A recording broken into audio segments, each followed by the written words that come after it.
Mercury is silently building up in Georgia's wetlands, and new research from UGA shows alligators are carrying some of the highest levels yet recorded.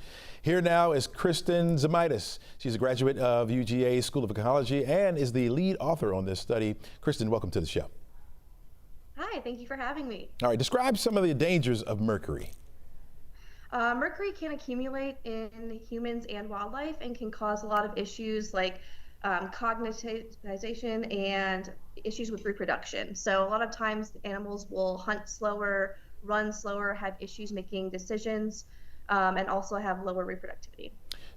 Did the levels make you look at alligators in particular, or what was the drive toward alligators? I actually was already doing research with alligators, and while we were catching them, we were collecting tissue samples and blood samples. And so we thought it'd be worthwhile to examine all of the samples we'd already collected and see what was going on in the environment. So what were you expecting to find in these mercury levels so higher in these areas compared to other areas? Well, there are a lot of studies that have been done in other areas with alligators, and some of the sites like Jekyll and Yawkey actually represent what we find throughout the environment, that it does exist in almost all ecosystems. The Okefenokee swamp in particular is about 8 times higher than these other 2 sites. We do think this has a lot to do with the environment itself. So the swamp is very acidic. The acidic waters are due to the tannins that are present. It's a very beautiful ecosystem, lots of really black reflective water. But this does then accumulate the process of methylation of mercury, which makes it more bioavailable. Yeah. When mercury is more bioavailable, it can accumulate quicker into living beings. And there's also a possibility that there are some really large anthropogenic or human-dominated activities happening nearby that could be releasing atmospheric mercury. So for communities that hunt or fish, especially in these waterways or nearby, what practical takeaways do you have for them?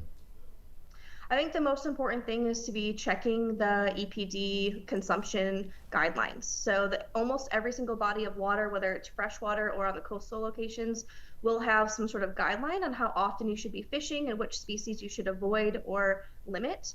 A lot of these consumption guidelines are in terms of how many meals per week or meals per month. I would keep in mind that a lot of these consumption guidelines could be out of date due to a lack of funding and resources. And so just err on the side of caution and really limit your intake of species that could be accumulating mercury. Yeah, talk to me again about those health risks for people in particular who may not understand your research, right? And get out there and they want to do it for sport, but then may partake in what they catch. Yeah, the health risks of mercury are pretty serious, and it's not just mercury. There are other toxins in the environment that we did not look at. So you could be consuming things like PFAS, which are a forever chemical. It's in plastic, it's in everything, mercury, all kinds of things. And these are all going to cause issues with your organs, your internal organs, your ability to make rational thoughts. It could cause issues with your ability to reproduce, and it can make you very ill. In some cases, it can actually lead to death. Any other surprises in your research that you came up with? We were surprised to find that the smallest alligators, the new hatchlings, had very high levels of mercury. So in general, we were seeing that juveniles had kind of a medium level, and then the older, larger animals had the really high levels. But the really small individuals had high levels, likely because the mother is offloading mercury into the eggs when she's reproducing. And so this produces sort of a vicious cycle that just continues, where animals are already being born into an environment full of mercury with mercury already in their system. So this just exacerbates what we see throughout the food web. I know you've done the research, but do we have a point source for this mercury coming into this body of water? Do we know where it's coming from, and how do we get rid of it? The closest I can get is precipitation. So most of the water in the Okefenokee, about 80% of it actually, comes from precipitation, and it is a very large body of water. And so mercury does get into the atmosphere. It kind of follows the water cycle. It can be in water, it can be a vapor. So it's likely coming from an anthropogenic source. It could be a factory nearby.